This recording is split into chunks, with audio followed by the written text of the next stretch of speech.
Selamat malam saudara. Indonesia Bicara kembali hadir menjumpai Anda malam hari ini bersama saya Herdina Suherdi. Saudara, pemimpin tertinggi Gereja Katolik Paus Fransiskus wafat pada usia 88 tahun. Kepergiannya tentu meninggalkan duka mendalam tidak hanya bagi umat Katolik tapi juga bagi dunia. Sosoknya yang dikenal dengan kerendahan hati dan kesederhanaan, meninggalkan banyak nilai-nilai keteladanan bagi masyarakat di dunia. Kami akan membahasnya malam hari ini di Indonesia Bicara dengan tema wafatnya Paus Fransiskus, dan kami juga sudah terhubung dengan sejumlah narasumber. Langsung saja saya akan sapa, sudah bergabung Sekretaris Eksekutif KWI atau Konferensi Wali Gereja Indonesia, ada Romo Siswantoko. Selamat malam, Romo Koko. Selamat malam, Mbak. Baik, selanjutnya juga bergabung Reginaldus Serang, Kepala Kanwil Kementerian Agama Provinsi Nusa Tenggara Timur. Selamat malam, Pak Naldi. Selamat malam, Mbak Herlina. Baik, terima kasih juga sudah bergabung. Saya pertama-tama menuju ke Romo Koko, tentu kami juga menyampaikan duka cita mendalam atas berpulangnya Paus Fransiskus. Tapi yang tentu juga sangat melekat bagi kita semua adalah nilai-nilai keteladanan yang diajarkan oleh Paus Fransiskus kepada masyarakat dunia. Apa yang dirasakan paling kehilangan bagi Romo dan umat Katolik sedunia dengan berpulangnya atau wafatnya Paus Fransiskus? Dengan wafatnya Bapak Paus Fransiskus, kami merasa kehilangan seorang pemimpin sekaligus pelayan. Kami merasakan bahwa sebagai pemimpin dan pelayan, beliau adalah pribadi yang sederhana, rendah hati, yang selalu ingin berjalan bersama, membangun persahabatan dengan siapapun juga. Tentu hal ini tampak paling tidak ketika beliau berkunjung ke Indonesia 7 bulan lalu, masih kuat dalam ingatan kita semua bagaimana beliau sebagai tamu negara, tapi juga sebagai pemimpin umat Katolik datang dengan menggunakan kendaraan biasa tanpa anti peluru, kemudian membuka kaca, duduk di depan tracer dan melambaikan tangan serta jatuh juga. Ini menggambarkan bahwa beliau itu sebagai pemimpin dan pelayan umat ingin bersahabat dengan siapa saja, tidak khawatir di negara Indonesia ini. Beliau yakin bahwa orang-orang Indonesia adalah orang-orang yang baik, yang ingin bersahabat dengan beliau. Yang kedua, sebagai pemimpin juga beliau mengajarkan banyak hal, Mbak. Lebih-lebih terkait dengan hal-hal yang hari-hari ini juga menjadi persoalan seluruh negeri dan seluruh dunia, yaitu terkait dengan soal lingkungan hidup, di mana beliau mengeluarkan satu dokumen atau dua dokumen, yaitu Laudato Si dan juga Laudato Deum, itu yang berbicara khusus tentang lingkungan hidup, di mana kita semua, kami khususnya diajak untuk lebih peduli pada soal memperbaiki dan merawat alam. Yang kedua adalah soal persaudaraan, Mbak. Itu juga dalam dokumen yang dia tulis tentang Fratelli. Ini juga mengajak kami semua untuk membangun persaudaraan lintas agama, lintas suku, lintas budaya dengan siapapun juga. Karena kehidupan manusia itu hanya akan mendapatkan kebahagiaan ketika punya banyak sahabat, banyak teman, dan bisa berjalan bersama menghadapi berbagai macam persoalan. Itu, Mbak, kira-kira Sandra. Baik Romo Koko. Saya ke Pak Naldi, Kepala Kanwil Kementerian Agama Provinsi Nusa Tenggara Timur. Tentu juga ini duka mendalam juga bagi umat Katolik, terutama juga tentu yang berada di Nusa Tenggara Timur, karena pada kunjungan Paus Fransiskus beberapa waktu yang lalu ke Indonesia, salah satunya adalah ke Timor Leste, dan banyak umat Katolik yang berada di Indonesia juga berupaya ingin bertemu dengan beliau, salah satunya melalui Nusa Tenggara Timur. Bagaimana pandangan Bapak, terutama Kanwil Kementerian Agama Provinsi Nusa Tenggara Timur, terkait dengan peran Paus Fransiskus dalam memperkuat dialog antar umat beragama dan juga mengajarkan nilai-nilai toleransi?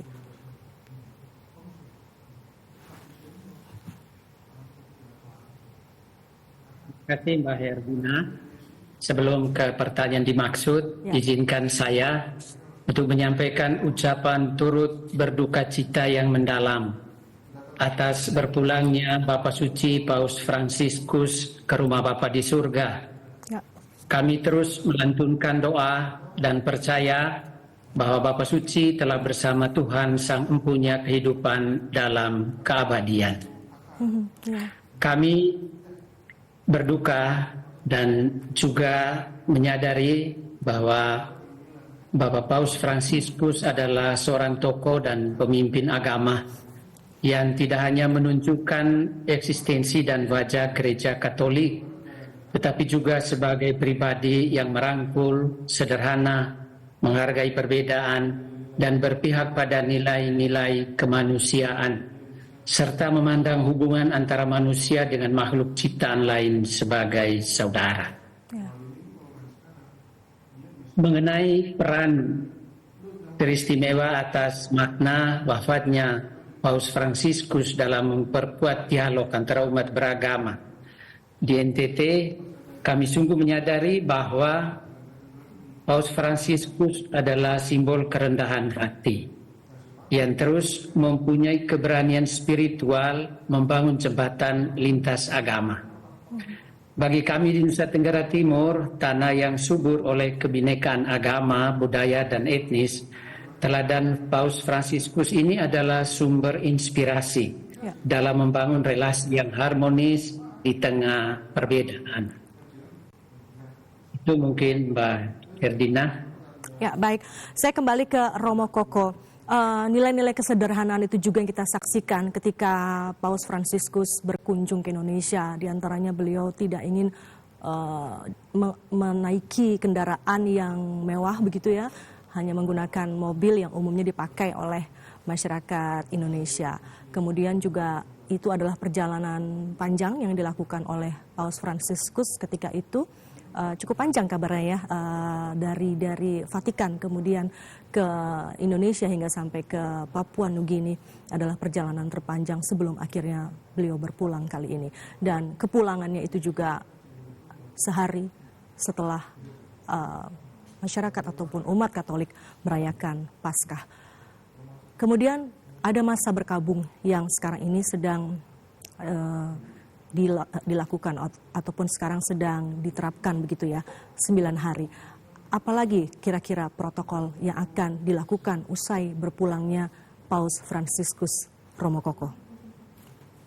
Iya, saat ini kita masih dalam masa berkabung dan tadi saya baru membaca berita bahwa Bapak Suci itu akan dimakamkan pada hari Sabtu nanti, 26 April pukul 10 dengan perayaan pemakaman di Basilika Santo Petrus. Tetapi setelah itu beliau akan dimakamkan di Basilika Santa Maria Maggiore. Ya. Nah, beliau yang memilih sendiri untuk dimakamkan di Basilika Santa Maria Maggiore. Karena kan kebanyakan paus itu dimakamkan di Santo Petrus gitu ya Mbak. Ya. Nah, mengapa beliau memilih Basilika Maria Maggiore? Karena beliau itu memiliki devosi ataupun doa yang sangat kuat dengan Bunda Maria.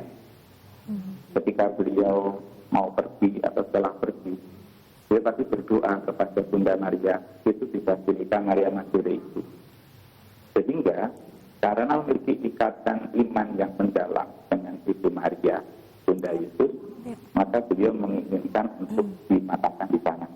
Ya, ya. Kemudian setelah itu, 15 hari sejak Bapak Paus wafat, akan diselenggarakan konklaf, Mbak. Ya. Yaitu pemilihan Paus baru. Jadi nanti yang akan mengorganisir tentu adalah dekan dari kolegio para kardinal, baptisan para kardinal nanti yang akan melakukan proses pemilihan itu. Begitu dulu, Mbak. Ya, ada lebih dari 252 kardinal nanti yang akan melakukan ataupun akan ikut dalam konklav tersebut ya, Romo? Ini, itu 252 itu seluruh kardinal di dunia, Mbak. Iya, betul. Tetapi nanti yang berhak untuk memilih dan dipilih itu kira-kira hanya 130-an. 130-an. Karena yang berhak dipilih dan memilih adalah para bapak kardinal yang usianya 80 tahun ke bawah. Yang lain itu boleh hadir, tapi tidak punya hak suara untuk memilih ataupun nanti dipilih.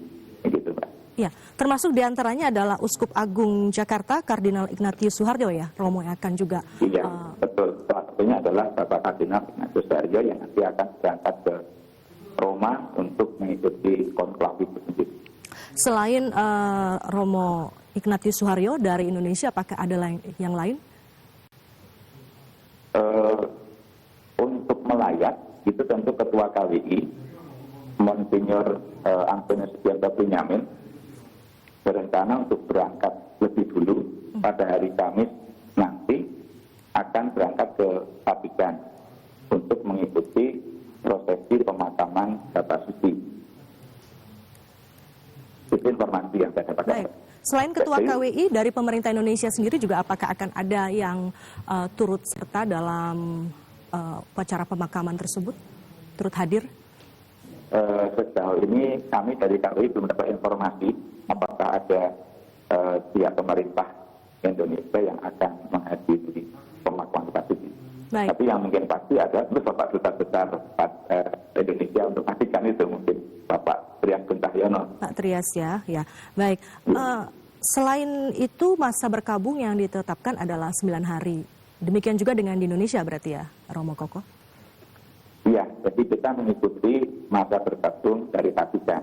Nah, selama masa bergabung ini ada beberapa hal yang mungkin bisa sampaikan ya, Mbak ya. Baik, silakan. Yang pertama itu Kedutaan Besar Vatikan itu sudah membuka hari-hari bergabung, artinya masyarakat sulit mengungkapkan rasa bela sungkanya di Kedutaan Vatikan sejak hari ini, hari Selasa, Rabu, Kamis. Dan setiap harinya dibuka 2 sesi, Mbak. Jam 10 sampai jam 12 siang. Sorenya jam 2 sampai jam 5 sore. Kecuali hari Kamis. Hari Kamis itu jam 2 sampai jam 4 sore. Karena hari Kamis sore juga jam 6, jam 18 itu akan ada misa requiem, misa untuk Bapak Suci di Katedral Jakarta yang rencana akan dipimpin oleh Bapak Duta Besar Vatikan untuk Indonesia, maksudnya di Yoko. Itu, Mbak.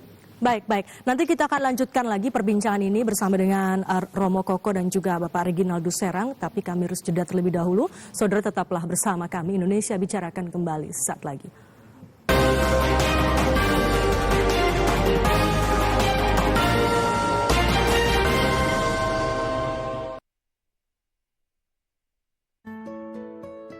Kisah keseharian Dr. Dedi dan keluarga akan kembali hadir menemani. Duit kayak banyak. Pasti kita jalan-jalan terus kan ya? Sebuah perjalanan yang lebih dalam dan penuh makna tentang pandangan akan problem sosial di sekitar kita. Apaan sih, lepasin. Saksikan Jendela Rumah Kita Reborn Season 2 setiap Kamis pukul 20 waktu Indonesia Barat.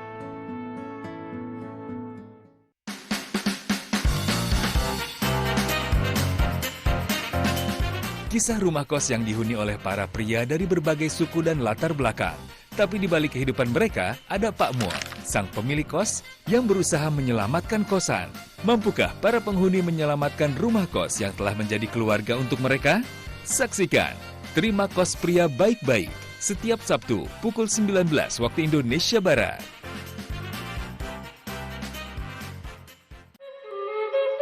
Warisan tidak selalu berupa harta ataupun benda. Melalui kerja keras, ketelitian,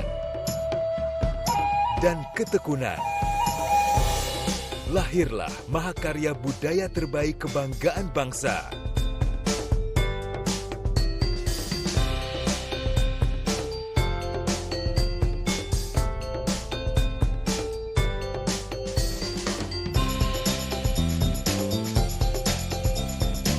tercipta dari sentuhan ragam budaya Nusantara yang menjadikan Indonesia begitu kaya akan warna.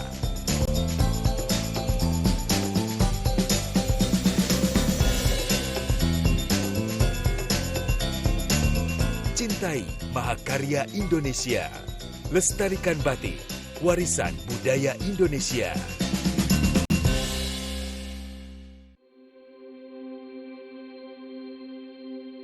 Perbincangan menarik dari kajian Islam yang berkembang serta semakin dinamis. Menganalisis sebuah permasalahan yang berpijak pada prinsip ilmiah dan syariat Islam. Tapi sisi lain, kita juga harus mengembangkan ekonomi yang halal. Saksikan Bincang Syariah setiap Jumat pukul 9.30 waktu Indonesia Barat.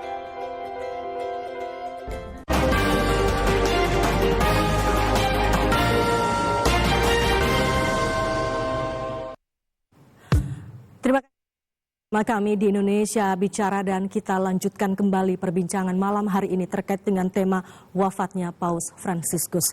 Kali ini saya menuju ke Kepala Kanwil Kementerian Agama Provinsi Nusa Tenggara Timur, Bapak Reginaldo Serang. Namun sebelum itu kita akan saksikan terlebih dahulu infografis berikut ini.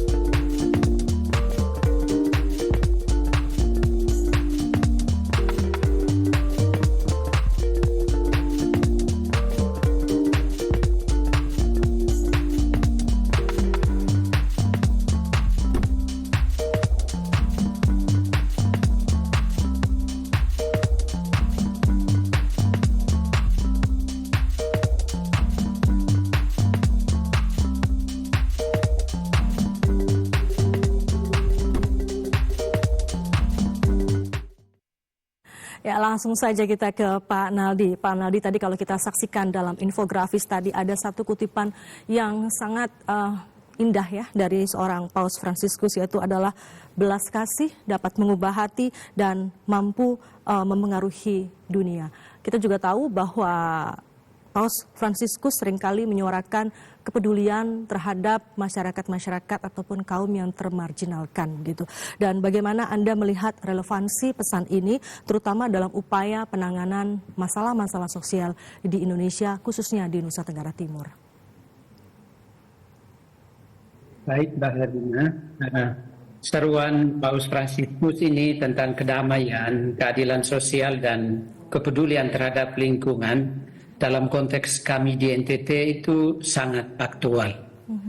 Kami melihat dan berpandangan bahwa gagasan dan pikiran Bapak Paus Fransiskus ini merupakan fondasi masyarakat kultural. Paus Fransiskus selalu menyerukan perdamaian yang tentu mengajak kami di NTT dengan keanekaragaman etnis, bahasa, dan agama yang tidak luput dari berbagai potensi gesekan, harus terus menjaga kohesivitas dan juga kerukunan dan perdamaian itu sendiri. Ya. NTT dengan pluralitas yang sangat tinggi, saat ini kami terus mendorong bagaimana membangun nilai-nilai persaudaraan itu melalui dialog kehidupan, memperkuat forum komunikasi umat beragama, dan juga berbagai hal yang dibangun dalam kehidupan bersama antara umat beragama. Baik, Pak Naldi, saat ini masa berkabung adalah 9 hari, begitu termasuk juga di Indonesia. Bagaimana kemudian kantor Kementerian Agama atau Kanwil Kementerian Agama Provinsi Nusa Tenggara Timur berencana untuk memfasilitasi ataupun mendukung umat Katolik di NTT yang kemudian dalam masa berkabungnya dan juga transisi hingga nanti adanya terpilihnya paus yang baru itu? Kami berupaya mendorong dan menghimbau seluruh umat beragama, khusus seluruh umat Katolik di Provinsi Nusa Tenggara Timur, untuk di masa-masa berkabung ini terus melantunkan doa bersama. Dan kami berkoordinasi dengan keuskupan melalui Romo Sekretaris Keuskupan untuk bisa bagaimana umat Katolik diarahkan oleh semua ordinaris wilayah, dalam hal ini oleh para uskup masing-masing, agar mengambil bagian penuh dalam masa-masa duka dan berkabung ini dengan doa bersama. Salah satu contohnya misalnya kami berkoordinasi dan Keuskupan Agung Kupang, melalui Romo Sekretaris disampaikan bahwa Bapak Uskup sudah mengeluarkan informasi terkait misa requiem Yang Mulia Bapak Suci Paus Fransiskus pada Kamis 24 April nanti pukul 18 sore. Dan Bapak Uskup juga sudah menghimbau, mengajak para imam dan umat beriman keuskupan untuk bisa meletakkan foto Bapak Paus Fransiskus di gereja masing-masing. Dan mulai kemarin sudah mengadakan doa di setiap gereja, baik oleh umat maupun misa arwah dan juga penghormatan-penghormatan lain melalui doa bersama di lingkungan umat dalam gereja-gereja hampir di seluruh Provinsi Nusa Tenggara Timur. Ya, baik. Itu Mbak Herdina kami lakukan saat ini. Ya, baik. Saya ke Romo Koko. Romo Koko, menyambung yang tadi disampaikan oleh Pak Naldi bahwa di Nusa Tenggara Timur juga Kakanwil Kementerian Agama memfasilitasi gereja-gereja di seluruh Provinsi NTT yang nantinya pada hari Kamis juga akan menggelar misa. Apakah kemudian juga KWI mengimbau kepada seluruh gereja di Indonesia di hari yang sama juga menggelar misa arwah tersebut? Ya, kami dari KWI lewat Ketua KWI saat kemarin konferensi pers memang menghimbau agar masing-masing keuskupan, saat ini ada 38 keuskupan teritorial dan 1 keuskupan TNI Polri, untuk menyelenggarakan entah itu doa ataupun misa requiem, misa untuk mendoakan arwah Bapak Paus Fransiskus. Soal waktunya memang diserahkan ke masing-masing keuskupan, masing-masing wilayah, karena itu sudah tergantung dengan situasi dan kondisi dari masing-masing keuskupan ataupun gereja-gereja yang tersebar di seluruh wilayah Indonesia ini. Tapi bahwa ada kami itu sudah biasa untuk mendoakan orang meninggal di situ, maka ini kebetulan yang dapat Bapak Suci Fransiskus, tentu pastinya juga menjadi sudah otomatis gereja-gereja di seluruh Indonesia yang Katolik itu menyelenggarakan doa atau misa bersama. Begitu, Mbak. Baik, Romo tadi sudah menjelaskan sebelum jeda iklan bahwa lokasi di mana nantinya Paus Fransiskus akan dimakamkan. Namun yang juga menarik adalah pesan dari Paus Fransiskus agar beliau dimakamkan secara sederhana. Kira-kira nanti akan seperti apa prosesi pemakaman dari Paus Fransiskus, Romo? Kalau prosesinya pasti seperti urutan-urutan sudah ditentukan oleh pihak Vatikan ya, Mbak. Ya. Tapi soal kesederhanaan ini sebenarnya tampak dari petinya gitu.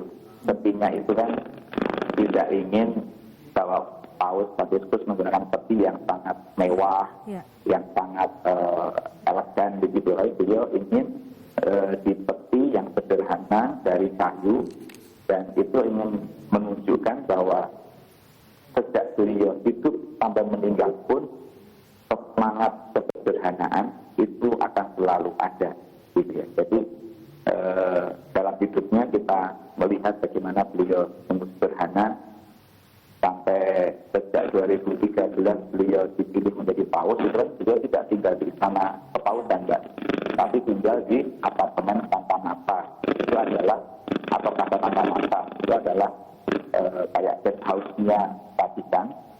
Beliau tinggal di situ, tidak mau di istananya. Karena apa? Karena beliau ingin menghayati yang namanya kesederhanaan, tapi juga ingin selalu bisa bertemu dengan teman-teman, para kardinal, para uskup, para tamu lainnya yang bertamu di Casa Santa Marta itu. Begitu, Mbak. Ya. Ini sesungguhnya juga membuat tradisi baru begitu ya di Vatikan, terutama di kepemimpinan Paus Fransiskus. Lalu kemudian pada penerusnya nanti, apakah juga sosok yang sama yang diharapkan dengan penuh dengan kesederhanaan, penuh dengan cinta kasih, perdamaian dan atensi terhadap lingkungan hidup? Untuk nanti penggantinya, saya meyakini satu pasti akan ada irisan, Mbak, antara kepemimpinan Bapak Siskus Fransiskus dengan apa yang nanti akan dilakukan oleh pengganti atau paus yang baru. Yang kedua, tapi tidak sepenuhnya mesti akan sama, Mbak, karena kan paus pasti punya visi-misinya sendiri gitu kan, dan juga akan melihat persoalan ke depan apa yang dihadapi oleh Gereja Katolik secara mondial, secara menyeluruh itu apa. Itu nanti yang akan menjadi ciri khas kepemimpinan dari paus yang baru.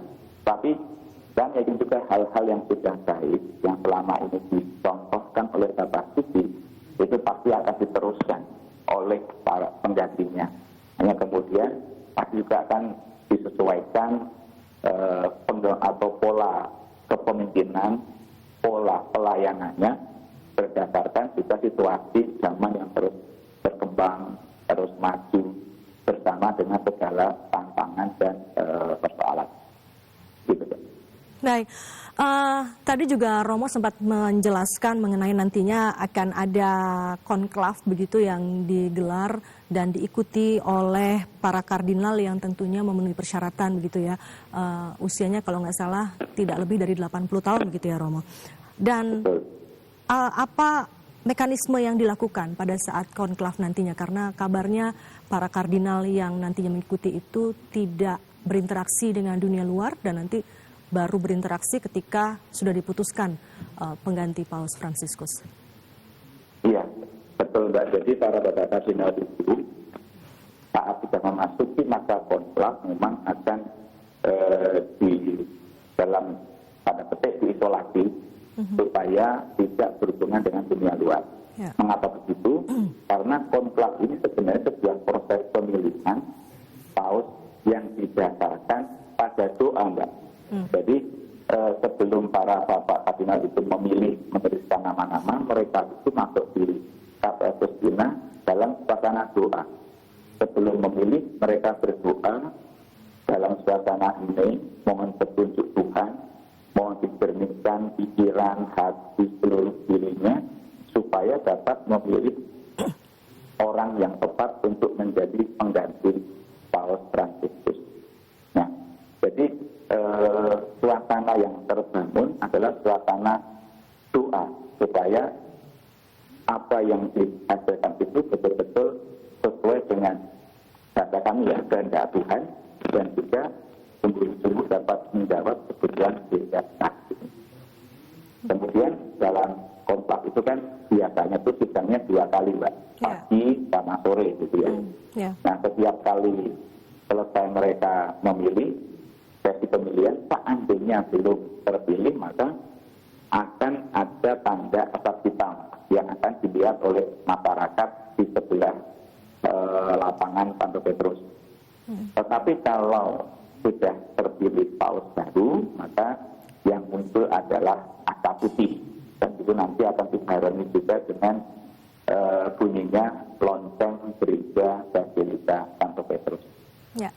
Berdasarkan yang sudah pernah terjadi sebelumnya, biasanya butuh waktu berapa hari atau kira-kira berapa hari, Romo? Tergantung dari proses, Mbak. Bisa 3 hari, bisa 4 hari, gitu kan? Karena kan harus memenuhi kuota 2/3, Mbak, untuk suara yang tidak terpilih itu. Jadi memang kita nggak bisa memprediksikan mau berapa hari, tergantung dari proses konklav di dalam itu sendiri. Itu kalau memang dalamnya sudah cepat ya berarti cepat. Kalau lama ya berarti butuh waktu lebih lama, Mbak. Itu. Baik, nanti kita akan kembali sambung perbincangan ini, namun kita harus jeda terlebih dahulu. Saudara tetaplah bersama kami. Indonesia Bicarakan kembali usai jeda berikut ini.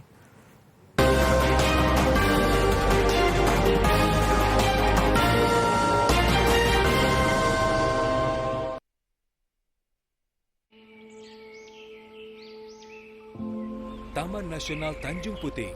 Disinilah lokasi kami tinggal dan hidup. Hutan hujan tropis di Kalimantan adalah rumah bagi kami orang utan. Orang utan orangutan ini adalah yang satu-satunya peninggalan nenek moyang kita, dan sangat disayangkan apabila kita tidak melindungi dan mengetahui apa sih orangutan itu. Kita harus melindungi dari kepunahan dan untuk menjaga kelestariannya. Jagalah kami dari kepunahan, agar tak hanya dongeng yang menjadi warisan.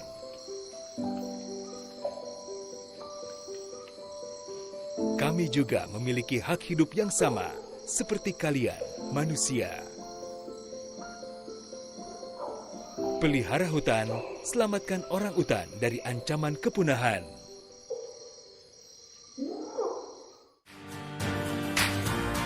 Pusdiklat LPP TVRI membuka pelatihan untuk masyarakat umum, kamerawan televisi dan reporter televisi 5-9 Mei 2025. Video editor dan pembawa acara atau Master of Ceremony 19-23 Mei 2025.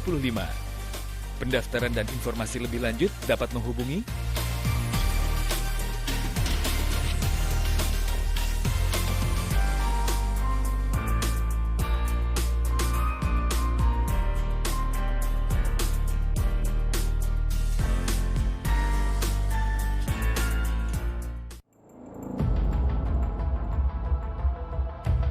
Setiap 60 detik, ada perempuan dan anak yang mengalami kekerasan.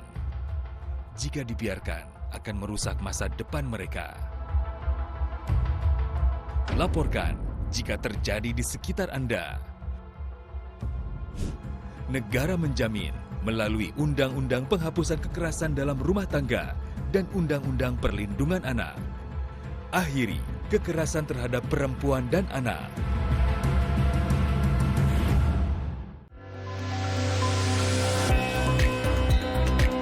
Bentangan alam nan memukau, seni dan warisan budaya yang beragam. Mari jelajahi keindahan Nusantara melalui program Pesona Indonesia. Setiap hari, pukul 14 waktu Indonesia Barat. Kalimantan Selatan, tanah yang kaya akan keindahan dan keanekaragaman hayati, termasuk primata endemik yang hampir punah.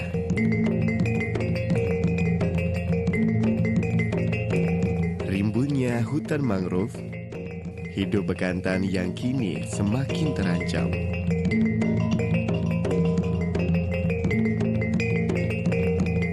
Primata dengan hidung panjang dan rambut berwarna coklat kemerahan adalah bagian dari warisan alam kita.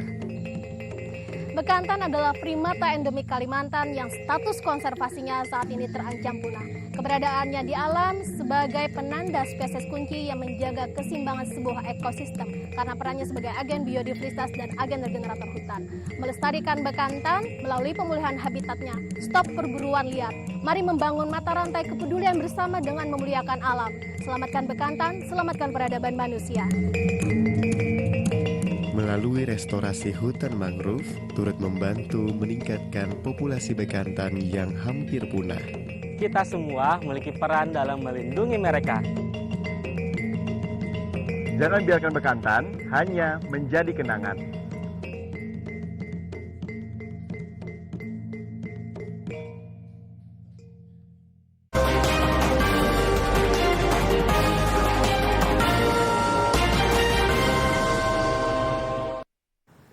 Anda kembali bersama kami di Indonesia Bicara. Kita sambung lagi perbincangan mengenai wafatnya Paus Fransiskus. Saya kembali ke narasumber kami, Reginaldo Serang, Kepala Kanwil Kementerian Agama Provinsi Nusa Tenggara Timur. Pak Naldi, kalau kita mengenang kembali kunjungan dari Paus Fransiskus ke Indonesia beberapa waktu yang lalu atau bulan September ya, apa yang Anda paling ingat ketika itu? Terutama antusiasme umat Katolik ya yang datang dari jauh ke Jakarta. Begitu juga yang datang dari jauh menyeberang ke Timor Leste untuk bertemu dengan Paus Fransiskus. Baik Mbak, sebenarnya kehadiran umat yang sangat banyak pada saat kunjungan Paus Fransiskus beberapa waktu yang lalu, ini adalah sebuah gambaran yang sangat luar biasa. Tentu karena selain kekaguman, tetapi juga mengharapkan bisa bertemu seorang tokoh pemimpin agama karismatis yang mempunyai nilai-nilai spiritual yang terus menginspirasi kehidupan umat Katolik itu sendiri. Banyak umat yang hadir tentu juga mau menggambarkan bahwa Paus Fransiskus itu adalah seorang pribadi yang penuh dengan nilai-nilai yang bisa menarik orang untuk bisa semakin dekat dengan Tuhan. Dari NTT juga banyak yang hadir. Di perbatasan dengan Timor Leste itu juga umat berjubel menghadiri perayaan Ekaristi dalam rangka kunjungan Paus Fransiskus. Dan dalam kondisi yang cukup padat, umat dengan penuh khusyuk mengikuti perayaan Ekaristi. Dan ini tentu adalah sebuah panggilan rohani yang kini dimiliki oleh umat beragama pada sebuah keyakinan bahwa melalui keteladanan dan hidup Bapak Paus Fransiskus ada banyak nilai-nilai spiritualitas moral agama yang bisa diteladani dengan baik. Baik, kita tahu juga bahwa Nusa Tenggara Timur juga memiliki populasi umat Katolik yang signifikan gitu ya. Lalu bagaimana kemudian dampak ataupun usai wafatnya Paus Fransiskus ini terhadap pesan-pesan Paus Fransiskus terkait dengan perdamaian dan juga hubungan antar umat beragama yang tentu saja tetap ingin kita teruskan semangatnya di setiap daerah termasuk juga di Nusa Tenggara Timur. Kami di Nusa Tenggara Timur saat ini terus membangun bagaimana perdamaian, keadilan sosial dan kepedulian terhadap lingkungan itu yang menjadi inti dari beberapa poin dalam ajaran kepausan Paus Fransiskus dalam kehidupan bersama di Nusa Tenggara Timur. Kami bagaimana menjaga bumi misalnya dengan mengimplementasi Laudato Si yang menjadi ensiklik Paus Fransiskus itu terus memelihara kearifan-kearifan lokal, dalamnya terus membangun harmonisasi dengan alam, dengan lingkungan agar terjadi harmonisasi bagaimana kehidupan umat beragama itu terus diarahkan pada wujud tertinggi dan juga relasi sosial keagamaan yang semakin harmonis antara umat beragama di Nusa Tenggara Timur. Bagi kami memang kematian Bapak Paus Fransiskus itu membawa duka yang sangat mendalam. Bagi kami Bapak Paus Fransiskus tidak hanya pemimpin gereja Katolik, tetapi juga sebagai Bapa rohani yang dicintai karena kesederhanaan, kelembutan, dan keberpihakannya pada kaum kecil. Mayoritas NTT agama Katolik itu tentu menginspirasi terus untuk membagi nilai-nilai perdamaian dan juga keadilan dalam kehidupan bersama dan memberi pengaruh pada kehidupan umat beragama secara keseluruhan di Provinsi Nusa Tenggara Timur. Mungkin itu Mbak yang bisa kami sampaikan. Pak Naldi masih menyambung soal pesan dari Paus Fransiskus terutama terkait dengan bagaimana menjaga lingkungan hidup. Ini menjadi menarik karena biasanya kita mengajak untuk menjaga lingkungan hidup melalui kebijakan atau melalui politik begitu ya. Tapi Paus Fransiskus mengajarkan melalui cinta kasih dan melalui agama begitu. Bagaimana kemudian ini dampaknya secara efektif begitu sudah terjadi di Nusa Tenggara Timur terkait dengan keberlangsungan lingkungan hidup di sana setelah kunjungan Paus Fransiskus? Kami terus mengelaborasi dan mengimplementasi nilai-nilai cinta pada lingkungan hidup seperti yang diajarkan dalam Laudato Si. Karena itu menumbuhkan persaudaraan sejati lintas agama, itu juga bagian yang terus didengungkan agar mempunyai keberpihakan pada alam lingkungan sebagai saudara. Karena itu kami terus mendorong umat beragama di Provinsi Nusa Tenggara Timur untuk melihat alam lingkungan itu sebagai saudara. yang harus dijaga dan dipelihara demi keberlangsungan kehidupan yang semakin sejahtera, penuh kasih dan persaudaraan. Melalui Laudato Si atas seruan Bapak Paus Fransiskus untuk mencintai alam dan melihat alam sebagai saudara, ini juga terus kami dengungkan dalam kehidupan umat beragama, baik intern dan antara umat beragama, agar bisa mengelola alam secara baik dan membangun perspektif yang sama, bagaimana memanfaatkan lingkungan dan potensi alam itu secara berkeadilan dalam membangun kehidupan di Provinsi Nusa Tenggara Timur. Baik, saya Itu mungkin Mbak yang Baik, Pak Naldi. Ya. Saya kembali ke Romo Koko. Tadi menarik juga apa yang disampaikan oleh Pak Naldi. Pesan yang cukup kuat dari Paus Fransiskus adalah cintai alam dan melihat alam sebagai saudara. Tapi juga yang kita ingat adalah Paus Fransiskus wafat di hari kedua Paskah, betul ya Romo ya. Dan ada pesan yang disampaikan pada saat itu Paus Fransiskus sempat menyampaikan pidato kepada umat Katolik. Salah satunya adalah soal perdamaian dunia. Mungkin bisa dijelaskan lagi Romo Koko terkait dengan pesan terakhir yang disampaikan oleh Paus Fransiskus. Iya, pesan terakhir soal perdamaian itu rasanya memang menjadi pesan yang harus diwujudkan oleh kita semua yang ditinggalkan. Karena sebagai Paus, Bapak Suci sudah sering menyerukan tentang perdamaian, khususnya perdamaian untuk negara-negara yang masih terlibat dalam perang, misalnya Rusia, Ukraina, Palestina, Israel. Itu selalu diserukan oleh Bapak Suci agar berbagai macam bentuk kekerasan yang ada itu dihentikan, kemudian diubah dengan cara-cara damai. Di antaranya adalah dengan menggunakan dialog. Dengan dialog, duduk bersama, dengan hati yang jernih, hati yang tenang, tanpa saling berapriori, lalu menemukan kesamaannya mana, perbedaannya mana, lalu cari solusi. Karena selama ini kan kekerasan selalu dialagi dengan kekerasan. Maka akan lahir dan semakin panjang rantai kekerasan.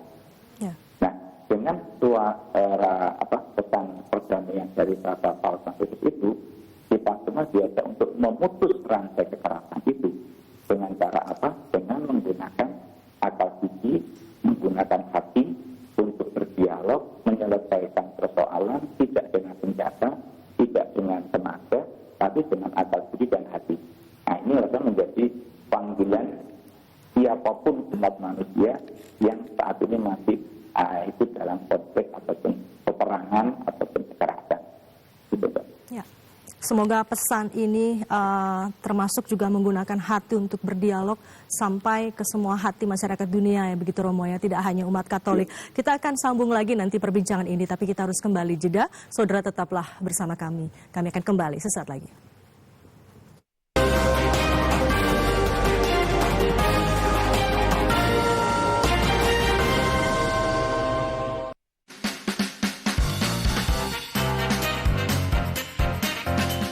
Kisah rumah kos yang dihuni oleh para pria dari berbagai suku dan latar belakang.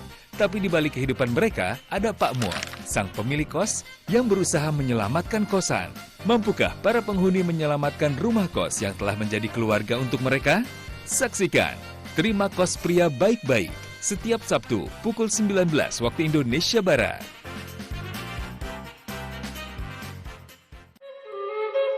Warisan tidak selalu berupa harta ataupun benda.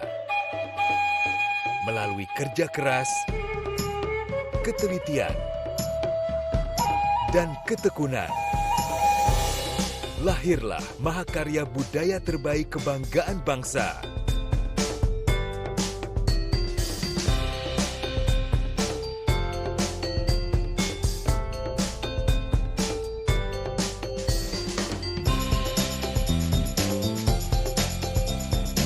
Tercipta dari sentuhan ragam budaya Nusantara yang menjadikan Indonesia begitu kaya akan warna.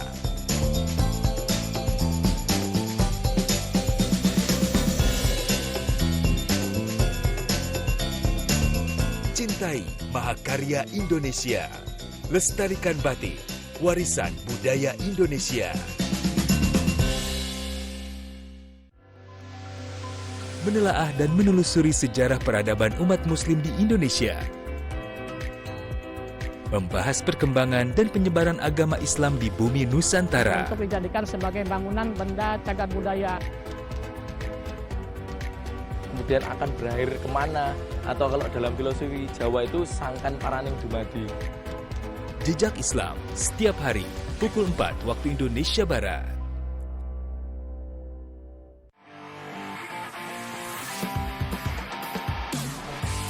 Anda pecinta olahraga? Perbaharui informasi Anda seputar dunia olahraga dengan menyaksikan Monitor Olahraga.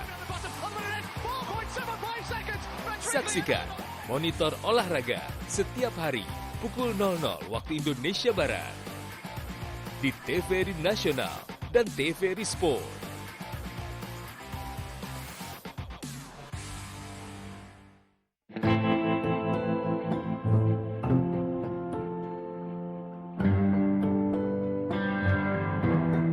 Kasus bullying semakin hari semakin meningkat.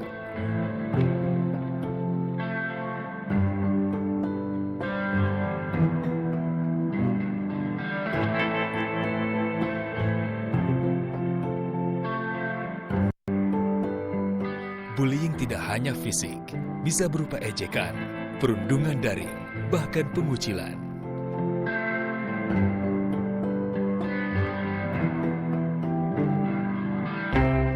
Bullying merusak harga diri, kesehatan mental, dan masa depan. Sebagian korban dapat mengalami depresi dan kecemasan. Siapa saja bisa menjadi korban, tapi kita bisa menghentikannya. Saya pernah jadi korban. Saya tahu bagaimana rasanya. Kita harus berani bicara. Pelaku bullying dapat dikenakan ancaman pidana yang berat sesuai hukum di Indonesia. Bullying hanya akan berhenti jika kita berani bicara dan menolong. Jangan jadi penonton.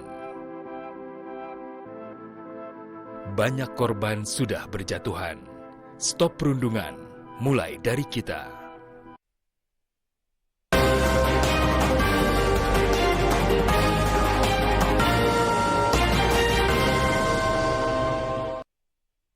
Anda masih bersama kami dalam Dialog Indonesia Bicara dengan tema wafatnya Paus Fransiskus. Saya kali ini menuju ke Romo Siswantoko, Sekretaris Eksekutif Konferensi Wali Gereja Indonesia. Romo Koko, beberapa jam yang lalu Vatikan merilis foto jenazah Paus Fransiskus dalam peti terbuka. Satu hal juga yang menarik ini adalah pesan dari Paus Fransiskus bahwa beliau tidak ingin peti jenazahnya dalam kondisi tertutup tapi terbuka supaya bisa dilihat ataupun umat Katolik bisa berdoa langsung di depan peti jenazahnya begitu. Apakah itu yang kemudian juga salah satu pesan kesederhanaan yang disampaikan oleh Paus Fransiskus? Pesan ini tentu semakin meyakinkan kita semua bahwa beliau itu memang ingin menjadi bagian dari semua. Beliau saat hidup memimpin, melayani umat Katolik, selalu ingin bersama-sama dengan umat Katolik. Dan itu ditampakkan juga bahwa selama 12 tahun menjadi paus, beliau itu sudah melakukan kunjungan ke 58 negara. Dan kebanyakan itu adalah negara-negara di mana secara kuantitatif umat Katoliknya sedikit. Tetapi di saat datang, Bapak Suci sungguh ingin bergaul bersama, berdialog, ngobrol dengan siapapun juga. Ini semakin menggambarkan dia memang menjadi pribadi yang ingin bergaul dengan siapa saja. Bahkan sampai beliau Fatin memberikan pesan supaya sebelum dimakamkan, beliau masih bisa dilihat oleh sahabat-sahabatnya, oleh teman-temannya, oleh umatnya, oleh siapapun juga yang selama ini memang mengenal kata suci dan punya kesempatan untuk melihat kata suci terbaring di dalam peti. Iya, Romo, jelang nanti prosesi pemakaman dari Paus Fransiskus dan juga di hari Kamis akan ada misa arwah. Saat ini koordinasi apa yang tengah gencar dilakukan oleh KWI dengan duta besar atau kedutaan besar Indonesia di Vatikan? Selama ini memang lebih ke komunikasi yang sifatnya formal ya Mbak. Kalau ada sesuatu informasi yang belum kami dapatkan, kami minta untuk mendapatkan informasi. Tetapi lebih dari itu kan itu lebih urusannya antara Vatikan gitu ya Mbak untuk terjadi pemakaman itu. Kami lebih banyak mengurusi hal-hal yang ada di Indonesia, lebih-lebih terkait dengan masa berkabung ini, bagaimana kami mengajak seluruh umat dan keuskupan siapapun yang berkehendak baik untuk mendoakan Bapak Suci. Itu sih Mbak sebenarnya, lebih ke mengurusi intern yang ada di Indonesia. Nah, baik. Pak Naldi masih bergabung dengan kami ya, baik. Pak Naldi, kalau kita melihat ini antusiasme dari umat Katolik untuk juga memberikan, mengaturkan doa terakhir begitu ya untuk Paus Fransiskus. Bagaimana Pak Naldi bisa menggambarkan situasinya saat ini?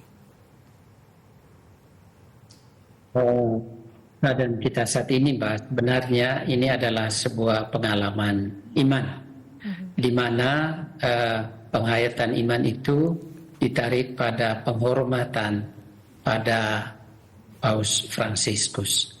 Animo umat beragama Katolik di seluruh Indonesia dan tentu juga umat beragama lain dengan melihat aspek kehidupan dan berbagai ajaran kepausan yang sudah disampaikan oleh Bapak Paus Fransiskus itu memberikan sebuah semangat dan dorongan akan pertumbuhan dan perkembangan serta penghayatan iman dan nilai-nilai agama dalam kehidupan bersama.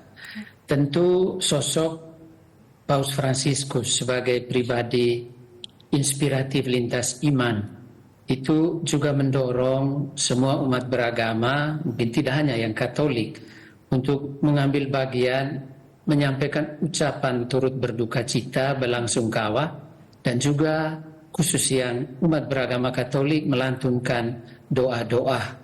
Ini tentu karena spiritualitas yang dimiliki oleh Paus Fransiskus itu sudah mendorong penghayatan nilai-nilai agama, praktek-praktek agama pada umat beragama itu sendiri secara umum dan teristimewa bagi umat Katolik khususnya. Ya. Dan wafat Paus Fransiskus itu menurut kami itu menjadi kesempatan untuk merenung bersama.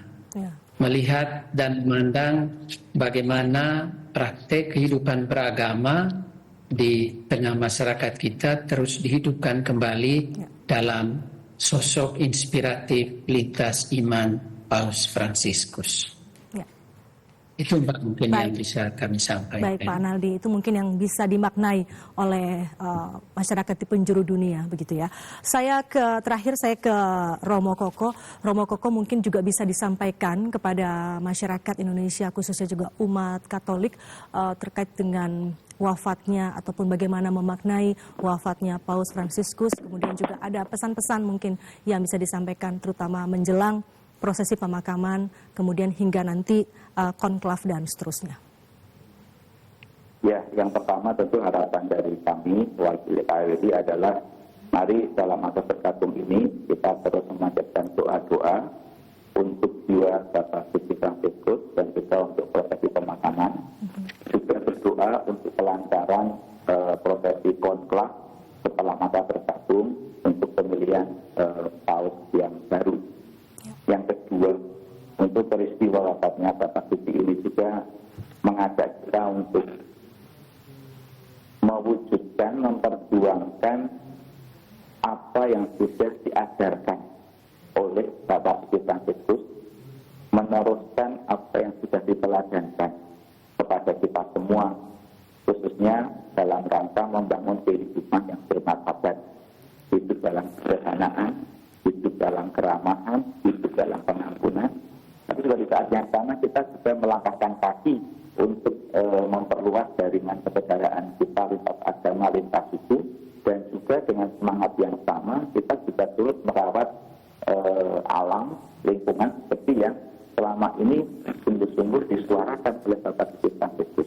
Maka di samping kita merasa kehilangan, kita juga punya kewajiban moral untuk mengimplementasikan ajaran dan nilai-nilai yang diwariskan oleh Bapak Suci untuk kehidupan bersama yang lebih baik. Begitu, Mbak. Baik, terima kasih Romo Koko dan juga Pak Naldi. Sekali lagi kami turut berduka mendalam dan tentu saja berbela sungkawa atas berpulangnya atau wafatnya Paus Franciscus. Dan sekali lagi terima kasih Romo Koko dan juga Pak Naldi sudah berbincang dan juga berbagi kepada kami malam hari ini di Indonesia Bicara. Terima kasih Bapak-Bapak, sehat selalu. Terima kasih, Mbak. Ya, dan saudara, ini sekaligus mengakhiri kebersamaan kita di Indonesia Bicara kali ini. Atas nama kerabat kerja yang bertugas, saya Herdina Suherdi pamit undur diri. Terima kasih, selamat malam dan sampai jumpa.